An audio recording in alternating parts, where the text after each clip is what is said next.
attention, c'est un petit peu dégoûtant. J'ai rêvé de la façon dont on se mouche. Ni une ni deux, j'ai commencé à courir, j'entendais des pas à l'étage et l'autre ne devait pas être loin. Qui ne rêverait pas d'être sur la plage avec Harry Styles? Il était tellement beau. Les terroristes étaient présents dans l'établissement. Genre sauter du véhicule en marche par exemple. J'avais vraiment un très mauvais pressentiment que l'on tue l'un d'entre nous. Hello! Je suis trop contente de pouvoir vous retrouver pour cette nouvelle vidéo sur les rêves. Je vais pas vous expliquer tout depuis le début, puisque si vous avez déjà suivi les précédents épisodes, ici, vous avez pu voir que je faisais pas mal de rêves. Et aujourd'hui, je vous révèle mes rêves les plus secrets. Mais chut, ça reste entre nous. J'espère que vous êtes prêts, alors place à la vidéo. Comme d'hab, la luciole est de retour, je luis, il fait chaud, on s'en fiche. Premier rêve. Celui-ci est assez rigolo, je dois dire. J'ai rêvé de la façon dont on se mouche. Oui. Oui. Tout le monde sait ce que c'est se moucher. Mais moi, j'ai rêvé de la réelle façon dont on se mouche. Ça vous intrigue? Alors, je vais vous expliquer ça tout de suite. En gros, attention, c'est un petit peu dégoûtant. En fait, on avait comme des petits asticots dans le nez. Ah oui, j'ai prévenu que ça allait être dégoûtant. Et du coup, ces petits asticots ramenaient du coup les crottes de nez du fond de nos narines jusqu'au devant pour que ensuite nous puissions du coup nous moucher. Et dans ma tête, je ne voyais pas d'autre système. C'était réellement comme ça. Comment est-ce que ça pourrait d'ailleurs marcher autrement? Et ça ne s'arrête pas là, parce que je savais qu'avec ce qu'il y avait du coup dans notre nez, on pouvait faire de la compote. Au lieu de faire du miel avec les abeilles, on fait de la compote avec nos crottes de nez. Oh. J'ai précisé qu'en étant réveillée, je trouvais ça totalement dégueulasse. Parce que oui, j'ai horreur des insectes et d'autant plus les vers. Voilà, c'était un petit rêve assez court, mais il fallait quand même que je vous le raconte parce que il était assez sympa et secret. On va passer du coup au second rêve. Pour ce second rêve, je n'étais pas moi, mais j'étais un garçon. Et donc ce sera le personnage principal de notre histoire. D'ailleurs, c'était l'une des premières fois qu'il m'arrivait de jouer quelqu'un d'autre, puisque la plupart du temps, je me joue moi, enfin je suis moi, tout simplement. Et là, c'était l'une des premières fois que j'étais sous la forme d'une autre personne. D'ailleurs, ce rêve peut faire penser un petit peu à un film ou à un jeu vidéo. J'étais dans un endroit où je devais récupérer une fille. C'était comme une énorme maison, ou plutôt une école un petit peu carrée. Elle était du coup ouverte au milieu et il y avait les couloirs du coup à l'extérieur. Il y avait plusieurs étages et je me baladais du coup entre ces différents étages pour essayer de trouver un but, mon but. J'essayais tout de même de rester assez discret parce que je savais que sinon des gens viendraient m'attaquer. Je m'étais donc rendue jusqu'au premier étage et c'est là que j'ai eu mon premier indice. C'était une carte qui m'indiquait les lieux où j'étais et qui me signalait avec un symbole rouge à quel endroit je devais me rendre. C'était donc au milieu de cette grande bâtisse. Ni une ni deux, j'ai commencé à courir pour dévaler les escaliers et me rendre au plus vite au lieu souhaité. Même si je ne voyais pas grand chose parce qu'en fait il n'y avait pas de lumière et il faisait nuit. J'ai donc dévalé les dernières marches et même sauté pour atterrir en bas sans rien me casser. Et j'ai donc continué ma course en passant par la pelouse pour me diriger au milieu où il y avait une petite maisonnette. Je me suis cachée donc dans les buissons aux alentours parce que une maisonnette en plein milieu d'une bâtisse comme ceci la nuit, mon flair me disait que ça ne sentait pas bon du tout. Comme si des gens garderaient peut-être l'entrée ou avaient peut-être préparé des pièges. En sortant prudemment des buissons, je me suis dirigée vers le chemin menant jusqu'à la maison où il y avait bien sûr un premier piège. Mais j'ai réussi à l'esquiver. Arrivée devant la porte, il y avait une sonnette. J'ai hésité à appuyer dessus, mais bon, c'est peut-être pas la meilleure idée quand on veut pas se faire remarquer. Alors j'ai préféré ouvrir la porte. Je me suis vite engouffrée à l'intérieur et je me suis planquée dans un tout petit coin.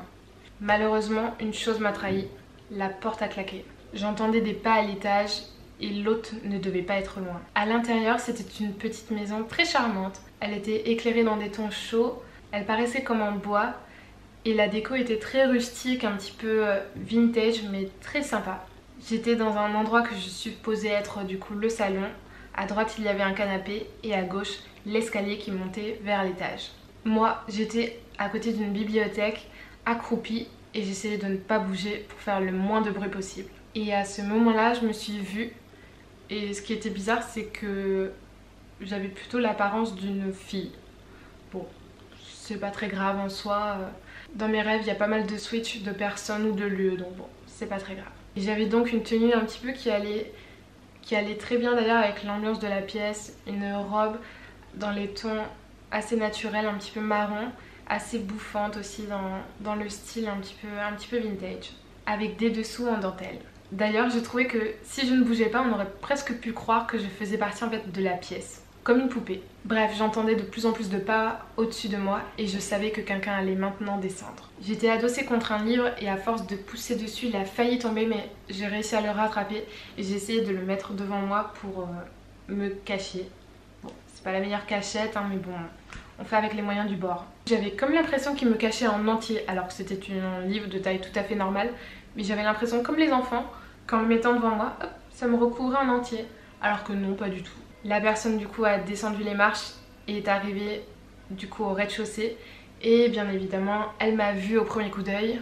Ha ha ha, on n'est pas très fort en cache-cache ici. C'était une femme très imposante qui faisait penser un petit peu aux sorcières comme dans les mythes. Bon, elle n'avait pas le chapeau et le nez crochu, mais elle avait des cheveux pourpres et assez épais. Elle s'est arrêtée devant moi et j'ai vite lâché le livre afin de trouver une méthode pour pouvoir me défendre au cas où elle m'attaquerait. Je cherchais toujours à résoudre mon énigme initiale et je sentais qu'elle allait pouvoir m'aider. On a commencé donc à discuter et elle me demandait qu'est-ce que je voulais. Peut-être qu'en fonction de mes réponses, elle pourrait essayer de m'aider. Puis je ne sais pas pourquoi, elle a décidé de m'attaquer. Et là, hop, je n'étais plus cette image de fille, de poupée. J'étais de nouveau homme et avec des habits adéquats pour me défendre. Bref, j'essayais tant bien que mal d'esquiver ses coups et je me suis ruée sur elle afin de la plaquer sur le sol. En voyant que j'avais quand même des capacités et que de toute façon elle était bloquée car j'étais du coup sur elle, elle ne pouvait donc plus rien faire. Et je me suis dit que cette fois-ci, elle m'aiderait peut-être pour ma quête. Malheureusement, mon rêve s'est arrêté là. Je ne sais pas quel était le but de toute cette quête, mais ça faisait vraiment comme dans un jeu vidéo où j'étais du coup le personnage principal et il y avait comme d'habitude des méchants qui me veulent du mal et je devais, je ne sais pas, trouver ma quête et faire tout mon possible pour résoudre ce mystère. Maintenant, passons au rêve numéro 3. Pour celui-ci, un peu plus de détente. J'étais du coup avec l'une de mes amies en train de regarder toutes les photos que j'avais sur mon téléphone. J'en avais d'ailleurs énormément et en vrai, c'est totalement le cas aussi. J'avais notamment beaucoup de photos des One Direction et de Harry Styles. Et je me disais d'ailleurs qu'il faudrait peut-être que je fasse un tri avant que mon téléphone ne meure parce qu'il n'a plus de place à l'intérieur. Mon ami a d'ailleurs repéré une photo de Harry, une photo d'ailleurs que je n'avais jamais vue en vrai parce que si je l'avais déjà vue j'aurais pu la reconnaître mais celle-ci elle n'existe pas. Il était près de la mer avec une chemise rouge, un pantalon slim noir. Ses cheveux étaient ondulés et une mèche lui tombait d'ailleurs devant ses yeux verts. On va dire qu'on était à peu près au niveau de son âge vers la période 2013-2014. Moi personnellement je le trouvais magnifique dessus. Mais mon ami se moquait de moi, totalement. Mais je savais quand même au fond que je le trouvais quand même beau, on va pas se mentir. J'ai regardé la photo un petit peu plus attentivement et je me suis projetée dans la scène. C'est comme si j'y étais réellement. Wow, wow, wow. J'entendais la voix d'un autre membre des One Direction au loin. C'était Niall Horan, pour celles qui connaissent. Je voyais donc Harry bouger avant et après qu'il ne prenne cette photo. Logique, c'est un humain. Il était donc en mouvement. J'étais comme une petite souris dans les coulisses de la scène. Waouh! Et je me disais que des tonnes de directionneurs auraient tellement voulu être à ma place. Et peut-être d'ailleurs vouloir embrasser Harry. Parce qu'il était tellement beau. Et j'ai d'ailleurs imaginé la scène comme s'il s'avançait vers moi, lentement, voulant m'embrasser. Mais je savais que ce n'était que mon imagination. Et que ce n'était pas vrai dans la vraie vie. car en fait j'étais là, j'étais présente dans cette scène, mais personne ne s'apercevait de ma présence. Et je me suis réveillée d'un coup, peut-être un petit peu trop surexcitée par l'effet Harry Styles, peut-être. Bref, en tout cas, c'était un rêve très doux, même s'il n'a pas abouti, et même si ça ne restera qu'un rêve. Mais bon, vous pouvez me comprendre peut-être. Qui ne rêverait pas d'être sur la plage avec Harry Styles? Sincèrement. On passe désormais au 4e rêve. J'étais à la fac lorsque je suis sortie de mon cours et à ma grande stupeur, j'ai vu toute une armée de CRS. Que faisait-il ici? D'autres élèves étaient présents et je me suis donc précipitée de l'autre côté pour essayer d'être protégée et ne pas être face à un danger. Mais malheureusement, je ne me suis pas retrouvée du bon côté. Sinon c'est pas drôle. Il y avait déjà une longue file en plus qu'ils étaient formés où les élèves voilà, faisaient la queue petit à petit pour essayer voilà, d'atteindre un lieu en sécurité. J'ai réussi du coup finalement à atteindre cette file également avec une fille qui était à côté de moi. Mais je savais que le danger était assez près de nous et que des terroristes étaient présents dans l'établissement, au niveau des souterrains. Des CRS étaient donc déjà partis afin de les restreindre pour ne pas qu'ils se propagent dans tout l'établissement. Donc ils n'étaient pas tout à fait à côté de nous, mais bon, le danger planait quand même autour de nous. Les heures passent et on se retrouve à passer un test comme s'il y avait une attaque de terroristes. Ce qui était le cas en fait, il aurait fallu peut-être le faire avant, mais bon. Du coup les militaires qui étaient présents faisaient semblant de nous tirer dessus. Quelle merveilleuse idée.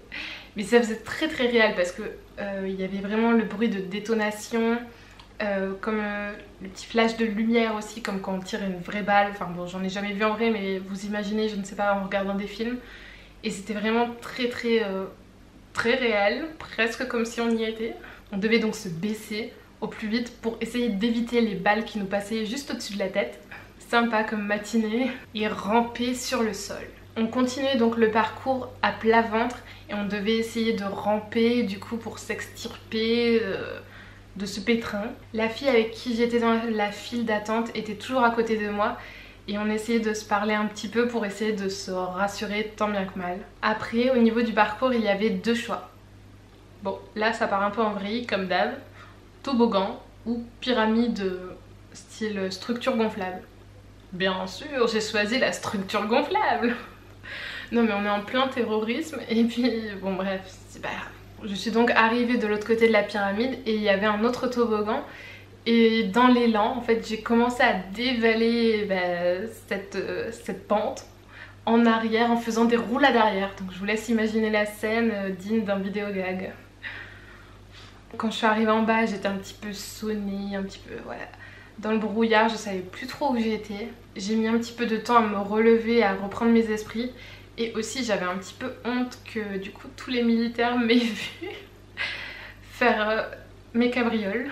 J'ai attendu du coup la fille qui était avec moi, qui s'est relevée elle totalement naturellement bien sûr, puisqu'il n'y a que moi pour faire des cabrioles. Voilà, on est revenu devant l'entrée de la fac où cette fois-ci il n'y avait presque plus personne, on devait être dans les dernières. Et la plupart des CRS étaient partis également. Nous sommes donc partis afin de rejoindre la ville. Et la fille avec qui j'étais a vu des amis à elle au loin. Du coup elle est partie les rejoindre et je me suis retrouvée toute seule. J'ai donc continué mon petit bout de chemin.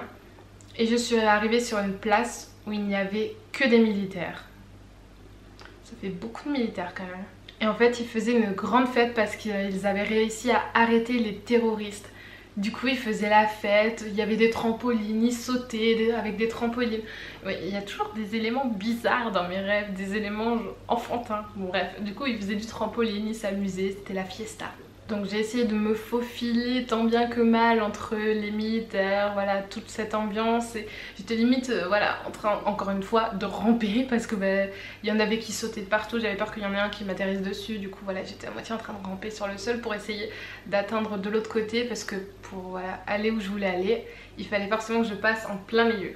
Après ça, j'ai vu une espèce de petite camionnette où il y avait 2 étudiants et 2 CRS. Et j'avais l'impression de reconnaître l'étudiant. Du coup, il m'a invité à venir du coup dans la camionnette et il y avait comme... Enfin c'était pas vraiment une camionnette parce qu'il y avait comme une remorque en fait à l'arrière. Du coup on s'est installé dans la remorque. Oui, montons avec des gens que nous ne connaissons pas. Okay. La camionnette a démarré et pendant tout le trajet je n'étais pas très sereine parce que j'avais quand même le pressentiment qu'à tout moment il pouvait de nouveau y avoir des terroristes. Et ouais, je sais pas, j'étais vraiment pas tranquille. Je commençais à cogiter et à me faire plein de scénarios pour essayer de m'en sortir si jamais il nous arrivait quelque chose. Genre sauter du véhicule en marche par exemple. J'avais vraiment un très mauvais pressentiment et je mettais mon bras pour cacher mon visage parce qu'on était vraiment à découvert, donc je sais pas, j'avais l'impression que ça allait me protéger en quelque sorte. D'un seul coup, l'atmosphère a changé. On passait d'un ciel bleu avec quelques petits nuages blancs dans le ciel à la nuit totale. Pour couronner le tout, on roulait à proximité d'une forêt. À un feu rouge, un véhicule s'est arrêté à côté de nous. Le véhicule était bien plus haut que le nôtre et quand j'ai regardé la personne qui se situait à la place du conducteur, il me fixait. Il me fixait déjà, avec un air vraiment pas rassurant du tout. Et il y avait une femme à côté de lui, bon, désolée des clichés, mais un peu style prostituée, donc il devait y avoir une affaire un peu louche là-dedans. On a redémarré et j'ai essayé de jeter un coup d'œil furtivement pour voir s'il me regardait toujours et l'homme était toujours en train de me fixer droit dans les yeux. Je commençais même à me demander comment il arrivait à conduire en me regardant. Bon, le garçon qui était à côté de moi du coup l'avait remarqué aussi. On avait essayé de prévenir les deux CRS qui nous avaient dit de ne pas regarder les personnes et voilà, de faire comme si tout était normal. Mais c'était plus fort que moi, je pouvais pas éviter de ne pas regarder parce que j'étais tellement terrorisée que je pouvais pas faire autrement. Et d'ailleurs, il me fixait toujours.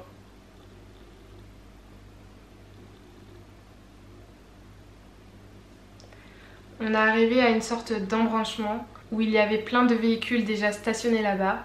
Ça faisait un peu comme un repère avec plein de méchants, un truc vraiment comme dans les films. On avait vraiment du mal à circuler et en plus on avait raté la route sur la gauche.